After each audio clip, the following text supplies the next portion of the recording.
పారని యుక్తి. ఒక ఊళ్ళో ఒక ధనికుడుండేవాడు. ధనవంతుడైనందుకు ఆయన దాన ధర్మాలు విరివిగా చేసి గొప్ప దాత అన్న కీర్తి సంపాదించుకున్నాడు.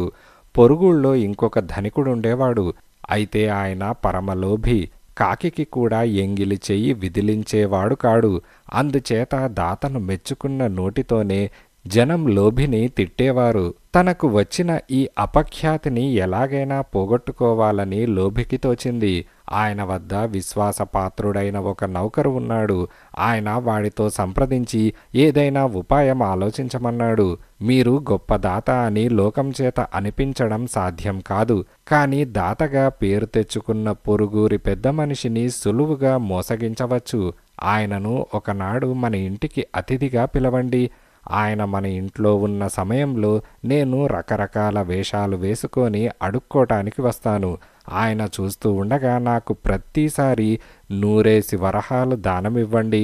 ఆ దెబ్బతో ఆయన నిర్ఘాంతపోయి కనిపించిన వారికందరికీ మీ దాతృత్వం గురించి చెబుతాడు.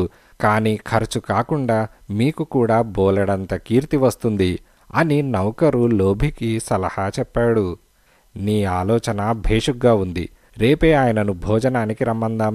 ఈ సాయంకాలం నువ్వు వారి గ్రామంకి వెళ్ళి ఎలా చెప్పాలో అలా చెప్పి రేపు ఉదయమే మన ఇంటికి రమ్మను అని లోభి అన్నాడు. నౌకరు దాత ఉండే గ్రామానికి వెళ్ళి ఆయనతో, అయ్యా, మా యజమాని గారు రేపు ఉదయానికల్లా తమరిని అతిథిగా విచ్చేయమన్నారు అని విన్నవించుకున్నాడు. మీ యజమాని పిల్లికి బిచ్చం పెట్టడని ప్రతీతి గదా. నన్ను రేపు అతిథిగా పిలవటంలో ఆయన ఉద్దేశమేమిటి? ఏమిటి విశేషం అని దాత లోభి యొక్క నౌకర్ను అడిగాడు. అయ్యా, మా యజమానిని గురించి అందరూ అనుకునే మాటలను మీరు నమ్మినట్లున్నారు. అసలు సంగతి చెబుతాను వినండి. ఆయన చాలా గొప్ప దాత. మామూలు బిచ్చగాళ్లకు కూడా ఆయన 100 వరహాలకు తక్కువ ఇవ్వడు. అయితే ఆయన చేసేవి గుప్తదానాలు. 3వ కంటివాడికి తెలియవు. ఎందుకు? రేపు మీరే చూస్తారుగా. ఇక మిమ్మల్ని భోజనానికి ఆహ్వానించటంలో విశేషమేమిటంటే ఇప్పటి వరకు ఆయన చేసిన దానాలతో 1,00,000 పూర్తయింది. అందుకని ఆయన రేపు గుడిలో అభిషేకం చేయిస్తున్నారు. ఆ సందర్భంలో ఒక తగిన మనిషికి భోజనం పెట్టాలని కూడా ఆయన నిశ్చయించారు. ఈ ప్రాంతాలలో ఆయనతో సరితూగగల దాత మీరే గనక మిమ్మల్ని తప్పక రమ్మని చెప్పమన్నారు అని లోభి పంపిన నౌకరన్నాడు. దాత కొంచెం సేపు ఆలోచించి, సరే, రేపెందలాడే వస్తున్నానని మీ యజమానితో చెప్పు అని అన్నాడు. నౌకరు లోభి వద్దకు తిరిగి వచ్చి తాను చెప్పిన మాటలన్నీ ఆయనతో చెప్పాడు. మర్నాడు దాత లోభి ఇంటికి వచ్చాడు. తమరు వెంట నౌకరైనా లేకుండా వచ్చారేమిటి అని లోభి అన్నాడు. చిన్న పని ఉండి మా నౌకరు దిగబడిపోయాడు. ఆ పని పూర్తి కాగానే వాడు వస్తాడులేండి అని దాత అన్నాడు. చూశారా, నేనిప్పటికి 1,00,000 వరహాలు దానం చేసి ఉన్నానన్న సంగతి మా నౌకరు మీకు చెప్పేశాడట. నా దానాల గురించి ఇతరులకు తెలియటం నాకు సుతరాము ఇష్టం లేదు సుమండి. దాన ధర్మాలు చేయడం ప్రధానం, కానీ నాకు కీర్తి ప్రధానం కాదు.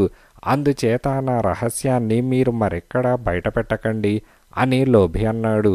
లోభి వద్ద ఉండే నౌకరు తన యజమానితో, బాబు, నేను గుడికి వెళ్ళి అభిషేకాలు చేయించి వస్తాను అని బయలుదేరి ఇంటికి వెళ్ళిపోయాడు. తర్వాత వాడు ఒక ముసలి బిచ్చగాడి వేషం వేసుకొని తన యజమాని ఇంటికే వచ్చాడు. దాతతో మాట్లాడుతూ ఉండిన లోభి తన పక్కన పెట్టుకొని ఉన్న సంచిలో నుంచి 100 వరహాలు తీసి దానం చేశాడు. ముసలి బిచ్చగాడు వెళ్ళిపోయిన కాసేపటికే ఒక బైరాగి వచ్చాడు. వాడికి కూడా లోభి 100 వరహాలిచ్చి పంపాడు.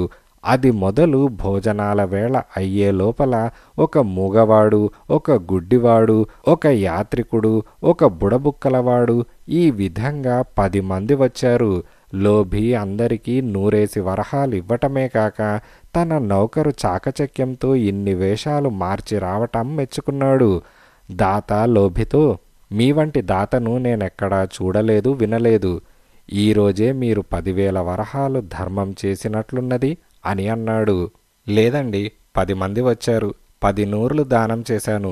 ఇది నాకు పరిపాటేలేండి అని లోభి అన్నాడు.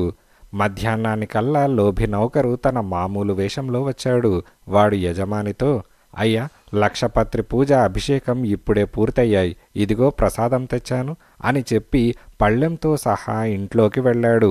కాసేపటికి లోభి కూడా లోపలికి వెళ్ళి నౌకరుతో, నాటకం మహాబాగా ఆడావు, ఏది మన సొమ్ము అని అన్నాడు.